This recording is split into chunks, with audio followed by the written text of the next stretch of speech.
sais même pas quoi dire sur cet épisode 2 de Loki. Et salut tout le monde, aujourd'hui on se retrouve dans la vidéo critique épisode 2 de Loki. Je vais essayer de faire pas trop durer la vidéo parce que tout simplement je vais directement me refaire l'épisode, au moins l'épisode 2, peut-être pas l'épisode 1 parce que ça fait quand même 2 heures, mais juste me refaire au moins l'épisode 2 parce que j'ai pas assimilé toutes les infos. Vraiment, à la fin, c'est clairement une fin de film, cet épisode 2. Si on prend du coup les deux épisodes, ça fait à peu près 2 heures, un petit peu moins, peut-être plus 1h40 avec du coup les génériques. Bah, perso, moi j'aurais eu ça en film et après il aurait fallu attendre quelques mois, ça aurait été parfait. Parce que là, la hype, elle est au maximum et mercredi prochain, ça va être encore plus incroyable. Pour ma part, c'est l'épisode préféré, mon épisode préféré de toute série Marvel confondue. On prend plaignant, je prends pas en compte Marvel Studios, même si Marvel Télévision, même si on les prend en compte, ça change absolument rien que ce soit le meilleur épisode ou pas, parce que cet épisode était juste mais incroyable. Moi, je pensais que ce qui allait arriver là, j'avais pas spécialement d'idée que ça arrive ça, mais ça pouvait prévoir que genre on ait autant d'informations, de révélations, mais je pensais que genre ça allait être à l'épisode 3, genre à la moitié de la série, et pas à l'épisode 2. Et du coup, ça c'est juste incroyable parce que la fin de la série, je sais pas du tout ce que ça va raconter, parce que là, je pense qu'avec l'épisode 3, ça pourrait clairement faire la fin, même si bon, je n'ai pas d'inquiétude, ça va être juste incroyable. Bien évidemment, avant que la vidéo commence, cette vidéo contient des spoils. Je ne ferai aucune critique à Loki sans spoil, c'est juste impossible. Bref, si vous avez pas vu l'épisode, foncez et revenez parce que ça spoil directement dans 2 secondes. 1, 2, bref, ça spoil. Et du coup, j'arrive plus à parler. Je suis beaucoup trop excité par cet épisode. Du coup, je vais essayer de commencer dans l'ordre, mais ça risque d'être compliqué. Mais du coup, on commence avec une scène, encore une scène d'attaque du variant Loki, du Loki inférieur, bien évidemment. Du coup, en 1985, je sais pas, j'ai pas retenu le nom. Pourtant, j'ai le nom là, mais je préfère pas le prononcer parce que c'est imprononçable et je sais pas où ça se situe. Bref, c'est pas bien grave, c'est qu'un petit détail qui est pas très important en soi. Mais du coup, je vais pas plus m'attarder sur cette partie de la scène parce que tout simplement, il y a l'ordi qui fait que sonner. C'est un petit peu chiant, mais tant pis, c'est pas bien grave. Du coup, je disais que, bref, on n'a pas grand chose d'intéressant parce que c'est plus ou moins la même scène que la dernière scène. Enfin, sauf que c'est pas du tout au même endroit, mais enfin, pas du tout dans la même réalité, on va dire. À part que du coup, c'est dans une réalité, sinon c'est exactement la même scène, c'est juste le variant Loki qui refait une attaque, il n'y a rien de bien sensationnel, même si, on sait que Loki manipule, peut-être qu'on le savait déjà dans les films du MCU, mais c'est pas un truc que j'avais retenu. Donc voilà, enfin, qui manipule juste comme ça, peut-être, voilà, ça a confirmé, je sais plus si dans les films du MCU, on a bel et bien, enfin, le Loki du MCU fait des manipulations juste au toucher, ou, je compte pas quand il a le sceptre, bien évidemment, parce que bah, ça compte pas, mais juste sans sceptre et tout, etc. Je sais pas, mais bref, dans tous les cas, c'est pas bien grave. Ensuite, on passe directement aux côtés de la TVA. J'ai oublié de mettre pause sur l'épisode. Du coup, quand on voit Loki qui d'ailleurs, bah, c'est peut-être pas son propre bureau, mais c'est possible qu'il lui ait donné juste un bureau vite fait, même si c'est peut-être pas trop le cas.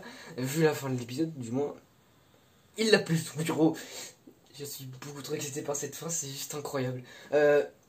Du coup, bref, il y a un petit magazine plutôt sympa. Bref, je vais écarter toutes ces petites informations parce que faut laisser de la place aux grosses informations qui sont juste démentielles. Qui du coup enfile d'ailleurs la veste que c'est une veste que j'aimerais bien posséder parce qu'elle est vraiment, mais vraiment belle. Avec le petit mot variant écrit dans le dos, c'est plutôt marrant. Et cet épisode est juste incroyable parce que à un moment même, j'étais pas en train de mourir de rire, mais pas loin, c'était vraiment un moment plutôt drôle. Et après, c'était un moment ultra triste, tout simplement. Je pense que c'est facile à deviner quel moment, parce qu'il n'y en a qu'un seul dans l'épisode. Bref, j'en parlerai au moment venu. Et du coup, ils vont directement à la scène, enfin à l'endroit où le variant Loki est à Paris, du coup, dans le Moyen-Âge, pendant une fête. Je sais pas exactement ce que c'est comme fête, basiquement, mais du coup, là-bas, où je pensais que ça allait être vrai. Et j'aurais aimé parce que c'est juste incroyable, parce que dans cette série, c'est une série qui fait donner aux spectateurs des dizaines de théories. Mais dans la série, il y a également des théories. C'est juste je trouve ça juste incroyable. Bref, je passe ça là, vous en faites ce que vous voulez. Mais du coup, on a Loki qui fait une petite théorie sur lui-même, du coup, techniquement, enfin, sur son variant. D'ailleurs, avant que je continue ça, j'avais oublié que dans la scène avant qu'ils aillent en 1985, euh, 1885, c'est peut-être plus ça, parce que 1985, c'est. Bref, je sais plus exactement la date, mais bref, au début de l'épisode, on en voit d'ailleurs plein de variations de Loki qui ont existé, qui n'existent plus, mais on voit un Loki qui a une coupe, on voit aussi un Loki bien musclé, bref, on voit plein de Loki, ce qui, je trouve, est un truc plutôt sympatoche, même si, bon, après, ça va pas plus loin que ça, mais je pense que c'est une référence aux comics, où dans les comics, on a le Loki, un Loki du moins qui s'est transformé en pleine version comme ça, peut-être. S'il y a quelqu'un qui est calé sur les comics, n'hésitez surtout pas à me le dire en commentaire, ça pourrait être plutôt cool à savoir, même si je pense que c'est le cas, parce qu'en plus les looks avaient l'air de look de comics.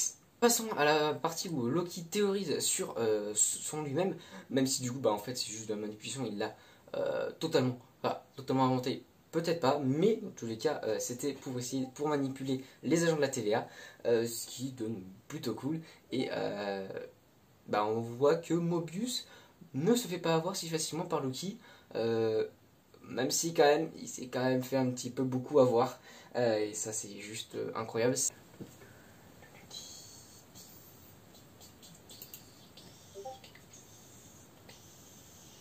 Vite fait, on a le après la mission en début de cet épisode, où on a Mobius qui va voir, on va dire la chef, hein, celle qui est juste en dessous des gardiens du temps. J'ai complètement oublié son nom, mais c'est pas bien grave en soi, qui est une scène que je la vois, il n'y a pas beaucoup plus d'intérêt que ça à première vue. Je verrai bien quand je regarderai pour la deuxième fois l'épisode si j'y vois des choses plus importantes. Même si Mobius, quand même, on voit qu'il est quand même assez détendu face à la TVA et possiblement l'un des personnages qui pourrait sortir de la TVA. Enfin, bref, je vais pas trop m'étaler sur cette théorie parce que j'ai envie d'en faire une vidéo théorie. Je sais pas si je vais la faire tout de suite ou si je vais attendre l'épisode 3. Je verrai bien, mais j'ai une très grosse théorie sur la TVA en elle-même et du coup un peu les origines de la TVA. Bref, je ne dis pas plus. Ça arrivera d'ici avant l'épisode 4. Bref, je vais pas plus m'étaler sur cette petite scène, même si on a Mobius qui se fout un petit peu de la gueule d'un gardien du temps, d'un gardien du temps, ce que je trouve plutôt cool, et ce qui renforce ma théorie sur le fait que euh, bah il n'y ait pas de gardien du temps. J'en parle pas plus, ça ira dans la vidéo théorie et lire un peu l'histoire de la TVA, enfin l'histoire, la possible histoire, enfin l'histoire de la TVA dans le MCU et pas dans les comics. Parce que déjà je sais plus l'histoire, j'avais vu une vidéo dessus mais je m'en souviens plus. Mais bref, vu qu'on sait que le MCU adore changer beaucoup, enfin plus ou moins, les trucs des comics, ce qui est juste génial parce que au moins les connaisseurs des comics sont encore plus surpris parce qu'ils connaissent l'histoire, mais c'est pas la même et ça je trouve ça juste incroyable. Bref, il n'y a pas plus de trucs intéressants dans cette scène, même si du coup il y a un autre agent, mais en soi on s'en fout. Enfin, un autre agent je sais pas comment elle s'appelle, bref, celle qui est en dessous des gardiens du temps, préfère, on va dire, enfin, je pense que vous avez compris. Ensuite, il y a juste une petite scène où on a Mobius qui parle avec Loki et Loki qui dit vous pensez pouvoir me manipuler, et ça fait directement référence à la fin de l'épisode, enfin, je pense, où tout simplement il a tout manipulé depuis le début. Restez jusqu'à la fin, on va en parler bien évidemment. On en parlera dans une vidéo de théorie, c'est obligé. Et ensuite, du coup, on passe directement à Loki, enfin Mobius qui emmène Loki pendant que lui va aller bouffer. Ce qui d'ailleurs, soit c'est Mobius qui mange lentement, soit c'est Loki qui épluche tout le dossier sur le variant Loki très vite. Voilà, c'est soit l'une, soit l'autre. D'ailleurs, c'est très marrant quand la femme derrière qui fait chute à Loki et que Loki fait également chute. J'adore ces petites scènes qui sont placées pendant tout l'épisode. D'ailleurs, dans à peu près la même scène, quand Loki va au petit bureau, on va dire, de la bibliothèque, c'est pas spécialement ça, mais vous avez compris de quoi je parle, où celle qui est au bureau, tout simplement, dit que tous les fichiers sont classifiés, sauf, enfin pour Loki du moins, sont classifiés, sauf sur le variant Loki, enfin sur l'histoire de Loki, basiquement. Ouais, enfin du variant Loki de la série, je suppose que c'est celui-là qui parle dans le fichier. Et là, c'était du coup la scène drôle que je vous parlais en début. Et là, quand Loki regarde le fichier, enfin la page destruction d'Asgard, c'est là où c'était un moment plus trop triste parce que c'est comme dans l'épisode 1 où il apprend la mort de sa mère, la mort de son père et sa propre mort. Et bon, ça c'est encore une scène que j'aime beaucoup parce que c'est une très belle scène encore. Et ça, d'ailleurs, on apprend un peu plus de choses, je pense, sur la destruction d'Asgard, comme quoi il y a quasiment aucun survivant, même si on le savait plus ou moins, bien évidemment. Mais voilà. Et c'est de là qu'émerge la théorie de Loki sur le fait que Loki, enfin, son Lady Loki, tout simplement parce qu'on le sait en fin d'épisode, j'ai complètement oublié que je pouvais le dire du coup, que tout simplement Lady Loki se cache, enfin que lui-même pourrait, je suis en train de m'embrouiller, je vais pas vous le cacher avec tous ces Loki, mais que Loki enfin pour lui Loki se cacherait dans une apocalypse vu que il explique à Mobius avec sa salade, ce qui est une scène plutôt drôle également, où on revoit d'ailleurs celui qui transportait toutes les pierres du temps, hein, encore plus fort que Thanos. C'est de l'ironie bien évidemment vu que il n'y a aucune magie dans la TVA, qui du coup explique cette théorie à Mobius, où bah en fait qu'est-ce quoi qui se passe avant une destruction tant qu'il n'y a pas tant qu'il y a aucun survivant, et ben tout simplement ça change rien, enfin ça ne crée pas de nexus, et ça c'est juste incroyable, vraiment c'est, j'adore ce passage également. Va tenir, j'adore entièrement l'épisode, hein, je vais pas vous le cacher, mais c'est ce passage là où il explique sa théorie, c'est juste un fantastique, hein, clairement. Et on passe directement à la suite parce que la vidéo va être trop longue. Ensuite, on va directement à Pompéi en 79 avant Jésus-Christ. Donc c'était une scène qu'on avait plus ou moins vue dans une des bandes annonces du moins. Après, je sais plus exactement laquelle c'était. Et bon, j'avais prévu, enfin, je pensais vraiment que, enfin, avant de voir l'épisode, tout simplement, je me suis dit, bon, ça c'est clair qu'on l'adore cet épisode, quoi que ce soit, pourquoi qu'ils vont là-bas, c'est sûr et certain qu'ils vont là-bas, c'était absolument pas pour ça que, enfin, j'aurais plus misé sur le fait que ce soit juste pour, enfin, que Mobius aurait montré un truc à Loki, tout simplement, mais c'est pas le cas, même après réflexion, cette petite théorie, enfin, il y a plein de trucs qui en rentrent en contradiction. Donc en fait, elle était pas très plausible, mais bref, j'y avais pas pensé. Mais du coup, dans tous les cas, c'est pour que Loki prouve à Mobius que sa théorie est juste. Et c'est plutôt drôle parce que Mobius veut juste qu'il imite la chouette. Et lui, bon, il fout le carnage. Mais du coup, ça fait c'est qu'il n'y a aucune version temporelle. C'est juste encore heureux parce qu'en soi, déjà, bon, déjà, il n'y aurait pas eu la suite de l'épisode, pas une suite comme ça, mais si ça aurait été, il y aurait eu des variations temporelles, ils auraient eu des problèmes avec la TVA. Voilà, mais c'est une scène, encore une scène plutôt drôle. Bref, il y a que des scènes drôles, il y avait beaucoup de scènes drôles dans cet épisode. Ensuite, on a une petite discussion entre Mobius et Loki où Loki évoque un enfant, enfin les enfants qui ont peur, et du coup, Mobius se rappelle de ces fameux bonbons que je vous avais parlé de ma vidéo théorie Mephisto égale Loki.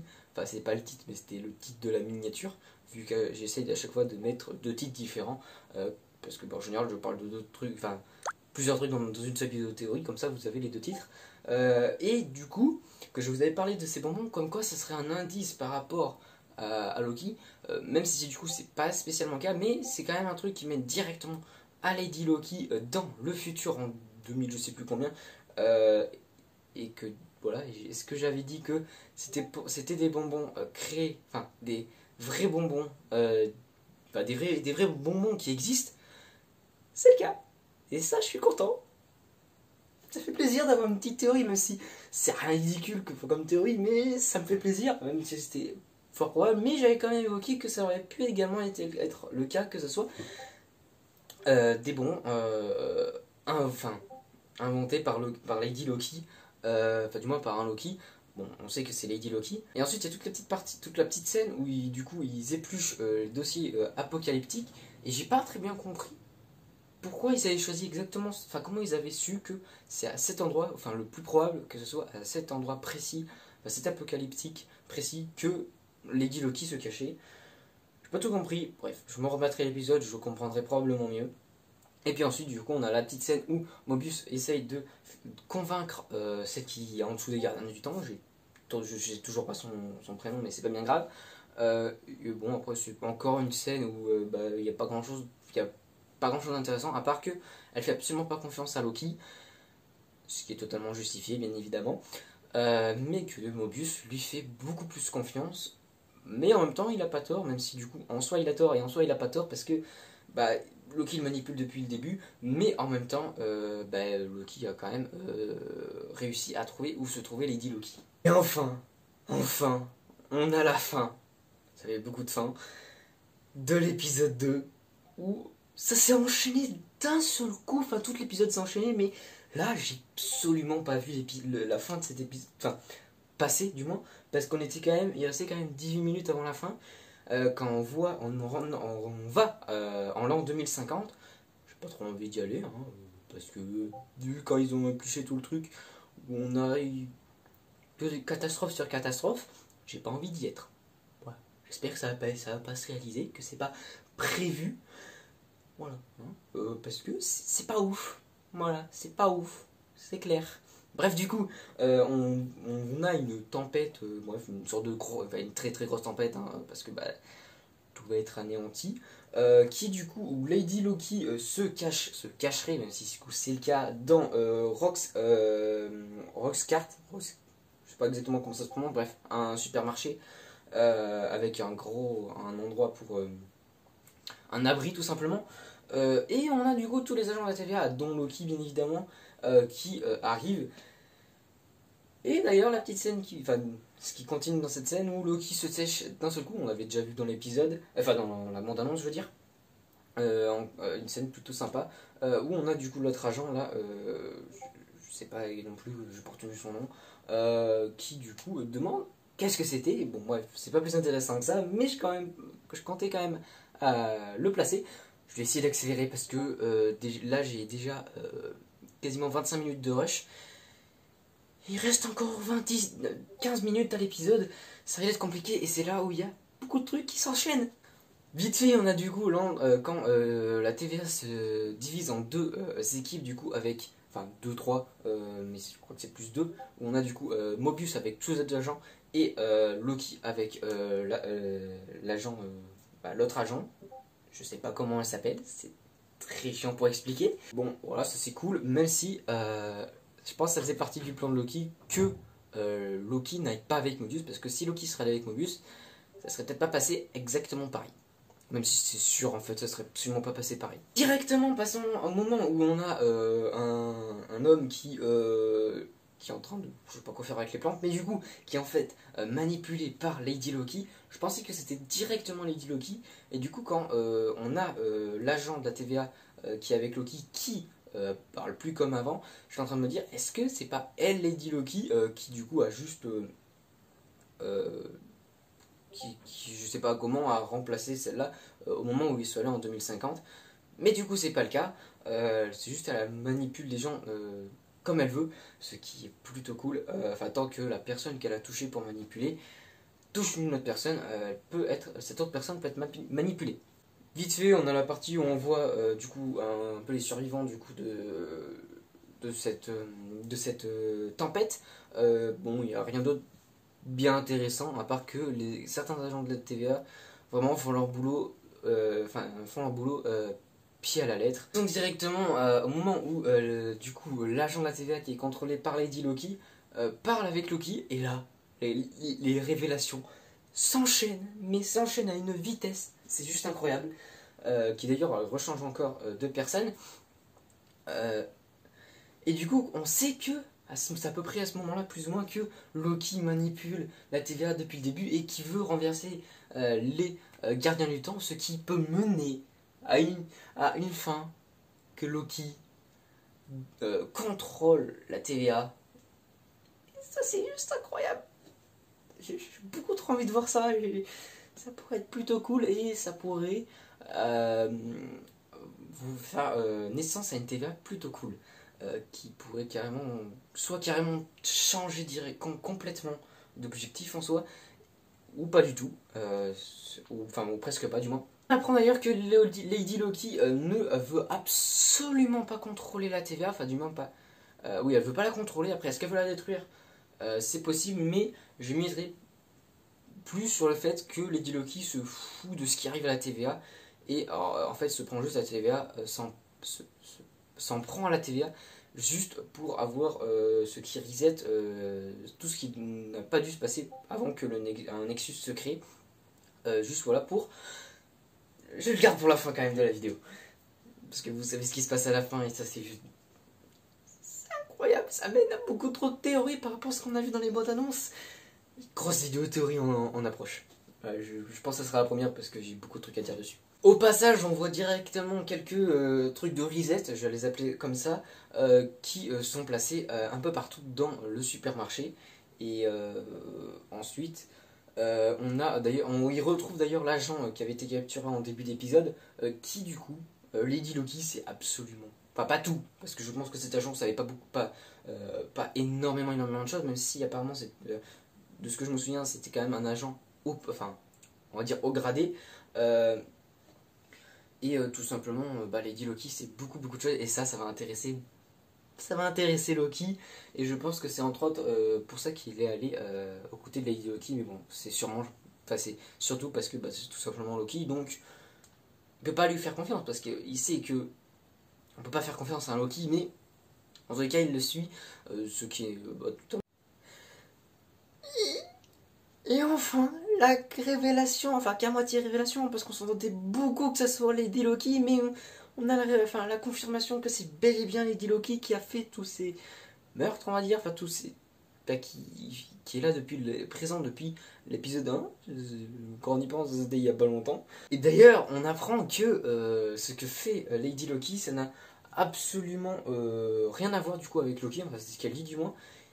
Et d'ailleurs, on a ensuite tout ce qui a été installé, qui est déclenché, qui est d'ailleurs l'excuse de coupe, mais bon, ça c'est un détail en soi. Et on a toutes les capsules de réinitialisation, et on a toutes les capsules de reset qui s'actionnent. Et là, en même temps, on a les petits portails qui s'actionnent sous chaque capsule de reset.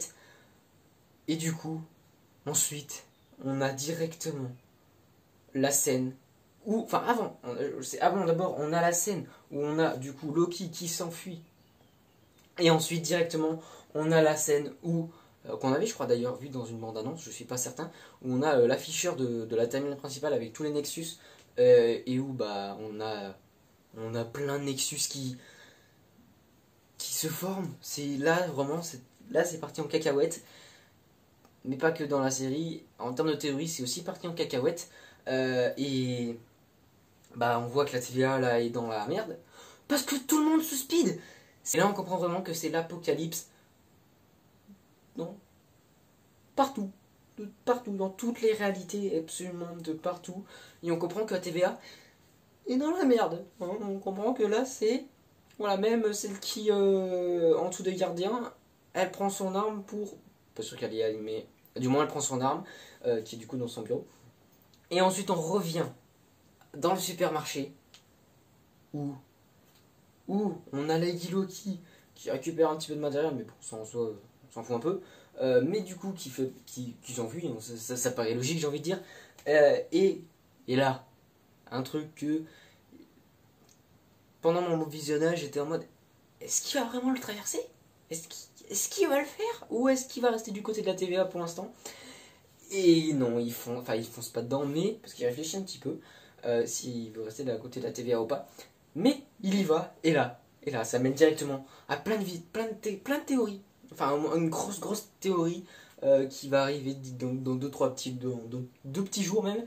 Et ensuite, dès qu'il traverse, on a le petit générique qui est vraiment bon, avec une bande sonore juste incroyable. Enfin, vraiment, l'épisode 1, bande sonore incroyable. L'épisode 2, bande sonore incroyable. Bref, je vais pas plus en parler. Et moi, je vais aller me remater l'épisode 2 direct. Et après, je tourne les vidéos théories. Je vais faire que le parler. Aujourd'hui, c'est Loki. Hein, voilà. Hein, c'est après-midi Loki parce que vu que je me refais l'épisode 1, enfin l'épisode 2, pardon. Bref, j'arrête de parler. Et moi, je vous dis à demain pour une vidéo théorie. Je sais pas du tout laquelle ça sera. Je verrai bien. Restez. Je sais plus du tout ce que je dois dire. Je suis beaucoup trop excité par cet épisode. Bref, j'arrête de causer. Et moi, je vous dis à demain pour une nouvelle vidéo. Ciao!